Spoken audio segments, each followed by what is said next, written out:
what is our system of elections? Can we say that Indian elections are democratic? Indian elections are democratic or not? But how can you say that? You can say that by only seeing how the elections takes place. To answer this question, let us take a look at how elections are held in India. Lok Sabha and Vidhan Sabha. Elections are held regularly after every 5 years. So Lok Sabha and Vidhan Sabha. Lok Sabha is for nation election, means for the Prime Minister. Election of Lok Sabha. And Vidhan Sabha is for state assemblies, the CM and MLA elected. So these two elections are held in our country, and these are held regularly after 5 years. After 5 years, the term of all the elected representatives comes to an end. So after 5 years, the term comes to an end. The Lok Sabha or Vidhan Sabha stands dissolved. So House stands dissolved.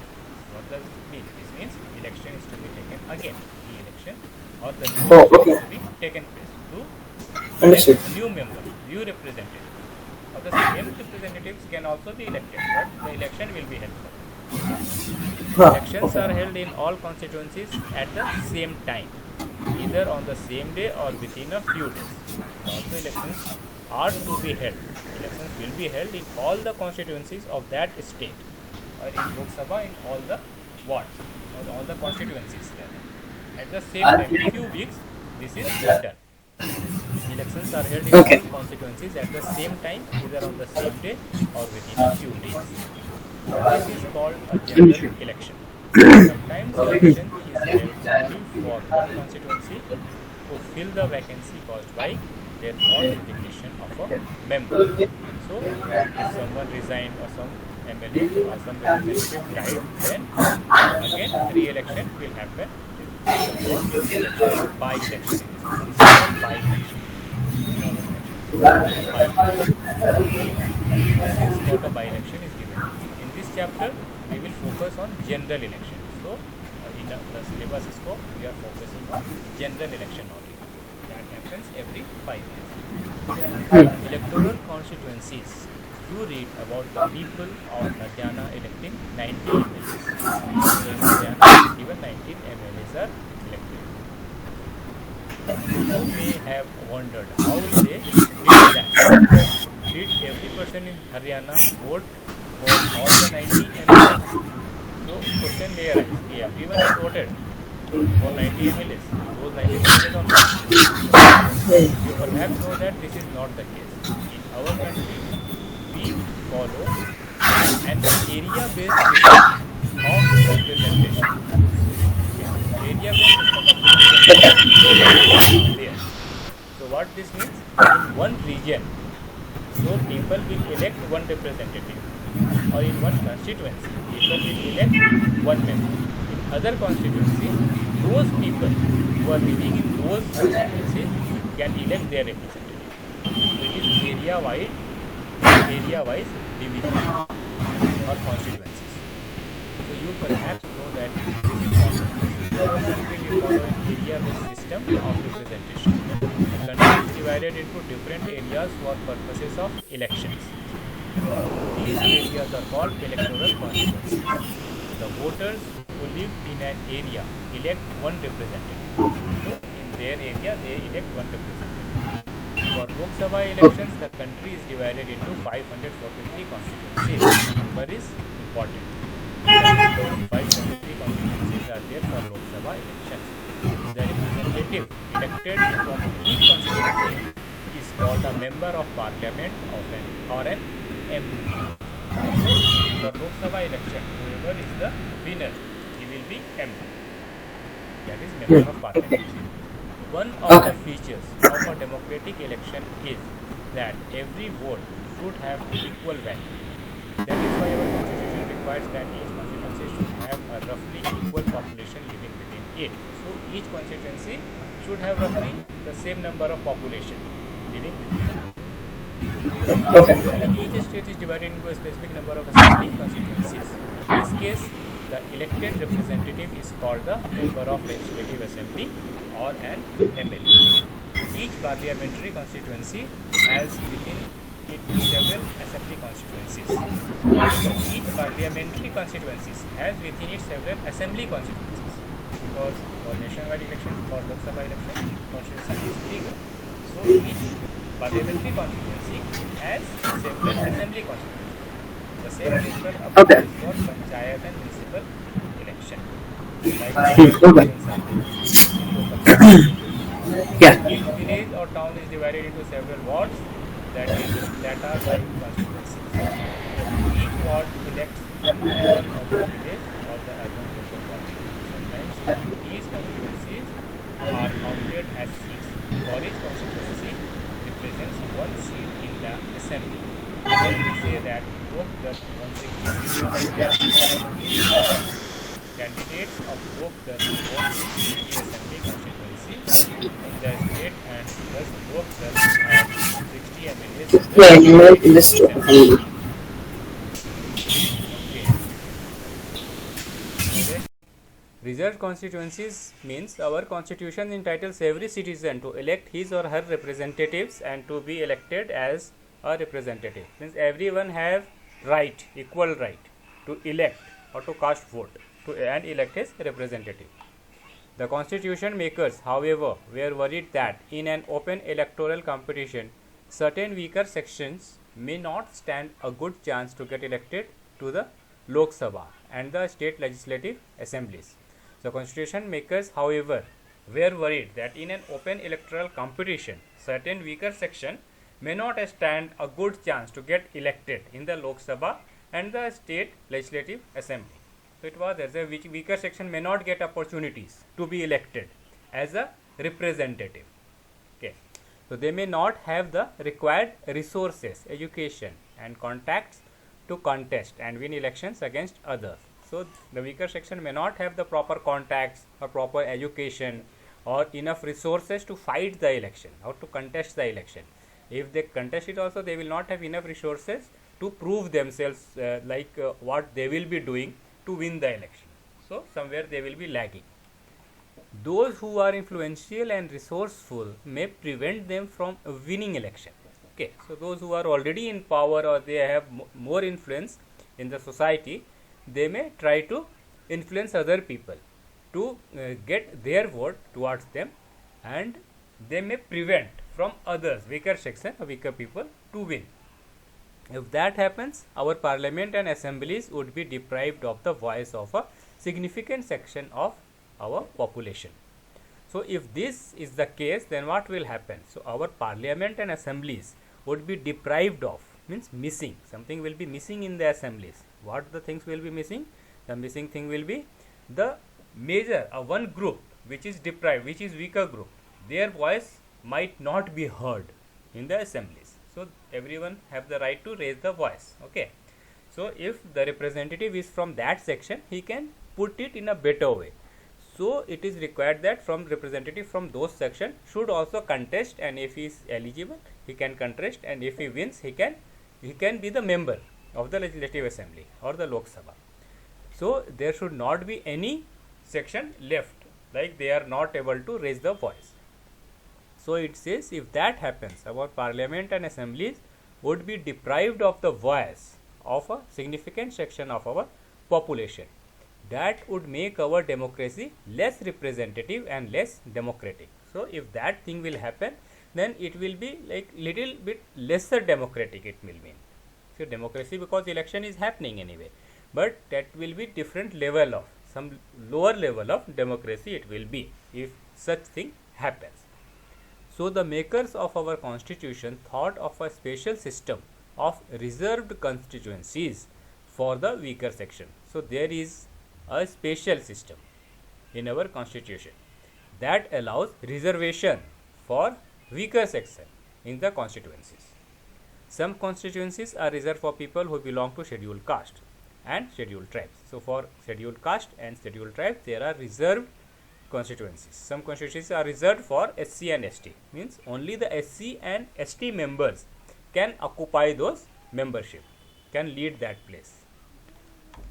In a SC reserved constituency, only someone who belong to the scheduled caste can stand for election. In a specific group, representative can contest and win that election. Like in SC reserved constituency, only someone who belongs to the scheduled caste can stand for election. Similarly, only those belonging to the scheduled tribes can contest an election from a constituency reserved for ST. Currently in the Lok Sabha, 84 seats are reserved for the scheduled caste and 47 for the scheduled tribe. So how many are the numbers? The numbers are also given. See, first thing you know why there should be reservation for SC and ST or some weaker section. So this is the reason, so that they can raise their voice in a more proper way, or they can have some reservation in the assemblies. And how many are there? This number is given here. 84 seats are reserved for in the Lok Sabha and 47, see the number I will read again. Currently in the Lok Sabha, 84 seats are reserved for scheduled caste and 47 for the scheduled tribes. For SC 84, for ST 47 seats are reserved. This number is in proportion to their share in the total population. Thus the reserved seats for SC and ST do not take away the legitimate share of any other social group. Therefore, these reserved seats of SC and ST will be occupied by SC and ST only, and no one else can take their seat. Okay, so no one else can take their power in these seats, in other words. This system of reservation was extended later to other weaker sections at the district and local level. To others, along with SC and ST, there were other backward groups. So this reservation is extended to other backward groups also, or backward classes also. In many states, seats in rural, panchayat, and urban municipalities and corporation. So we know in villages panchayat is there, and in urban there is municipality corporations. So these two things are here. Local bodies are now reserved for other backward classes, OBC as well. So OBC reservations are there in panchayat and municipal corporations. However, the proportion of seats reserved varies from state to state. So it is not fixed in all the states. So in some state it is one case, like it is fixed in number. In other state the number can be different. Okay, so numbers are not given, so we will not go into that detail. But suppose in some state some number is there reserved for OBC, some other state that number for OBC will be different. So reservation is there, reservations are there. So similarity, 1/3 of the seats are reserved in rural and urban local bodies for women candidate, and like that we have SC, ST and OBC reservation. So similarly for women also reservations are there. So 1/3 of the seats are reserved in rural and urban local bodies for women candidates. Okay, so Sohail, you can read this one, then you can ask questions. So what about in the Lok Sabha? Lok Sabha, it is the voters list. Once the constituencies are decided, the next step is to decide who can and who cannot vote. So who can vote and who cannot vote is to be decided. This decision cannot be left to anyone till the last day. It is to be like the decision has to be taken prior of the election. It means that in a democratic election, the list of those who are eligible to vote is prepared much before the election and given to everyone. So it is prepared much before the election to avoid any kind of like hassle or chores at the end moment. So it is to be pre-decided who can vote and who cannot vote. This is important. This list is officially called the electoral roll and is commonly known as the voters list. So the people who are eligible to vote have to register themselves in the electoral roll or in the voters list. Both are same actually, commonly called voters list. So whose name is there in the voter list, they can only vote. If someone is eligible, but if his name is not there in the voter list, he will not be able to cast the vote. It means that, yeah, names which is registered in the names which are registered in the voter list, they can vote. And so it is important to register. Who is eligible will have to register their names in the voter list. So this is an important step, for it is linked to the first condition of the democratic election. So this is the first condition. Everyone should get an equal opportunity to choose representatives. So first condition is everyone get an equal opportunity. Okay, means all eligible. So everyone, by everyone we mean all eligible people will have equal opportunity to choose their representative. Earlier, we read about the principle of universal adult franchise. So, this we have read in a previous class also. So, whoever is above 18 are eligible. In practice, it means that everyone should have one vote and each vote should have equal value. Okay, so in practice, it means that whoever is above or eligible, whoever is above 18 and those are eligible, can cast only one vote. Okay, one vote should have only one vote and each vote should have equal value. Okay. So each vote will have equal value, equal weightage is there for each person. No one should be denied the right to vote without a good reason. So no one can be denied. If his name is there, he is eligible, his name is there in the voters list, he can cast the vote if he carries the proper document. He will be allowed to cast the vote. And it means that, also means that each vote and each vote should have equal value. Means some section cannot claim that we can have double weightage. No, it is not. So equal weightage is there for everyone. No one should be denied the right to vote without a good reason. Different citizens differ from one another in many ways. Some are rich, some are poor, some are highly educated, some are not so educated or not educated at all. So based upon the educational background, and some are kind, others are not so kind. So because of those personal things or professions, these things are not like decided or discriminated or given weightage. It is one and it is of same weightage for everyone. But all of them are human beings with their own needs and views. That is why all of them deserve to have an equal say in decisions that affect them. So equal weightage is there for everyone because all are human beings. On that basis it is decided. In our country, all the citizens aged 18 years and above can vote in an election. So now this thing is made clear here. All the citizens, male, female, okay, irrespective of caste, religion and their works and sections of the society.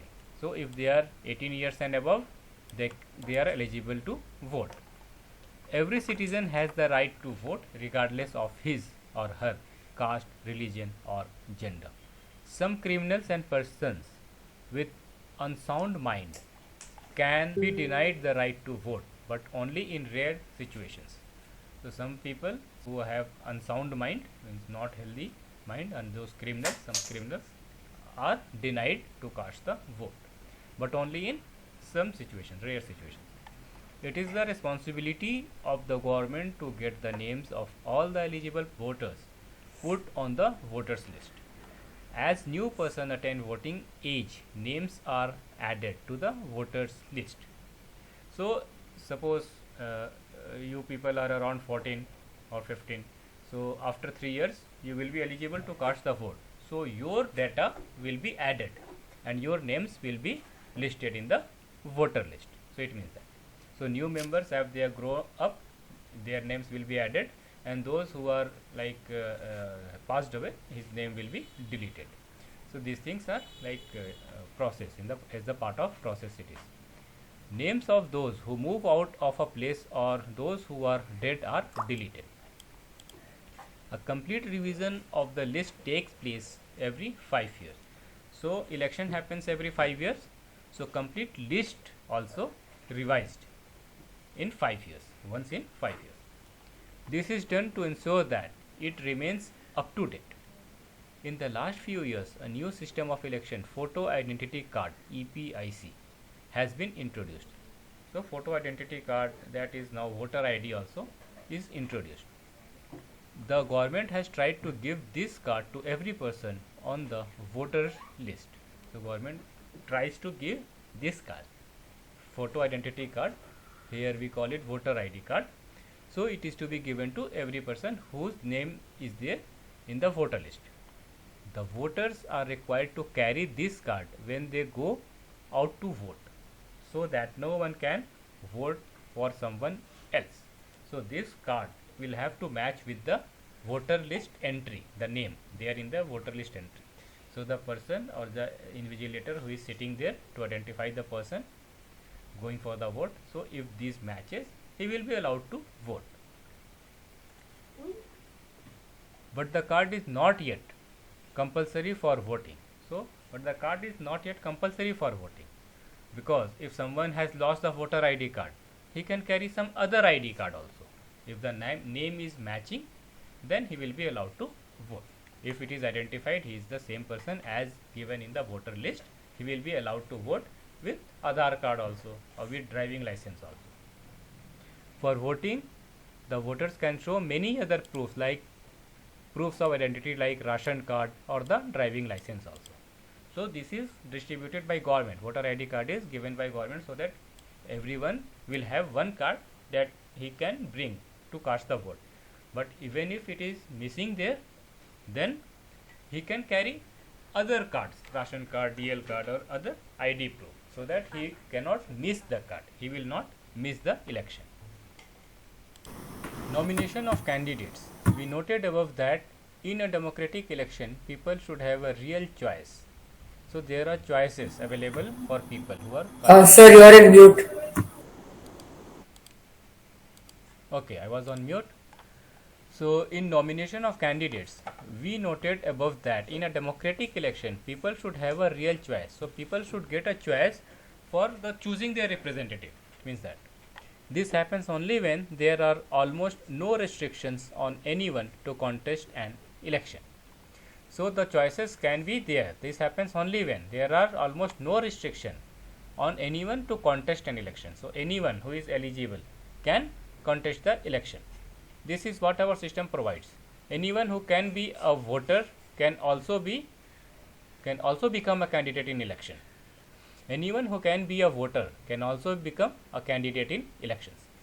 The only difference is that in order to be a candidate, the minimum age is 25 years, while it is only 18 years for being a voter. So one correction. So 18 years of age is there to cast the vote, but to Ready? But I will be back. I'm eating breakfast. yeah, yeah, Right? yeah. 5 minutes. Okay. So 18 years of age is there for casting the vote. Okay, for casting the vote it is 18 years, but to become a representative, the minimum age is 25. So one will have to be 25-year-old to become a representative or to contest an election. So that is the only difference given. There are some other restrictions on criminal etc., but these apply in very extreme cases. Political parties nominate their candidates who get the party symbol and support. Party's nomination is often called party ticket. So those who are eligible, so party nominate their representative and give them tickets to contest the election. Every person who wishes to contest an election has to fill a nomination form. So anyone who wishes to contest an election will have to fill nomination form and give some money as security deposit. So form is required and some security deposit money is to be submitted. Recently, a new system of declaration has been introduced on direction from the Supreme Court. So new system of declaration has been introduced. Declaration has been introduced by Supreme Court. So what is the declaration is here. Every candidate has to make a legal declaration giving full details of serious criminal cases pending against the candidate. Serial criminal cases pending against the candidate, and details of the assets and liabilities of the candidate and his or her family. Details of asset, about the property and the wealth the candidate is having. They have to furnish show the details or declare the details. Then educational qualification of the candidates. So these three things is to be declared by the candidate who is willing to participate in election or become the election candidates. So first is the cases pending, serious cases, criminal cases pending against the candidate, and about the assets and the liabilities and the wealth details. And third is educational qualification of the candidate is to be provided. This information has to be made public. This provides an opportunity to the voters to make their decision on the basis of the information provided by the candidates. And this is not to be kept reserved. This is to be made publicly. Okay. So this provides an opportunity to the voters to make and decide, to make and choose who they want to choose as their representative. Educational Sir, qualification done. for candidates. Why is there no educational qualification for holding such an important position when some kind of educational qualification is needed for any other job in the country? Educational qualifications are not relevant to all kinds of job. So the reason is educational qualifications are not relevant to all kinds of jobs. The relevant qualification for selection to the Indian cricket team, for example, is not the attainment of educational degrees but the ability to play cricket well. Example is given for sport cricket. So if one is not good in education, but he can play cricket well, he will be selected. Similarly, on the relevant qualification for being an MLA or an MP is the ability to understand people's concern, problems, and to represent their interest.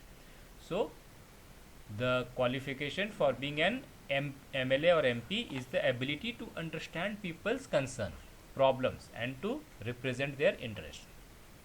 Whether they can do so or not is examined by lakh of examiners, their voters after every 5 years. Okay, so whether they can do so or not is examined by the voter itself after 5 years, means in the next election. If they are good, people will keep them. If they are not good, people will choose some other member. Even if education was relevant, it should be left to the people to decide how much importance they give to educational qualification. And even if education is relevant, in that case also it should be given to people only to decide and choose how much importance they want to give to educational qualification, because the concern is to, like, for the betterment of the society. In our country, putting an educational qualification would go against the spirit of democracy for yet another reason. It would mean depriving a majority of the country's citizens the right to contest elections. So this will also mean that the majority of the people who want to participate or contest the election will not be able to contest because of their qualification. If, for example, a graduate degree like BA, BCom or BSc was made compulsory for candidates, more than 90% of the citizens will become ineligible to contest election. So example is given, if degree is made a criteria, then more than 90% of the citizens will become ineligible to contest election.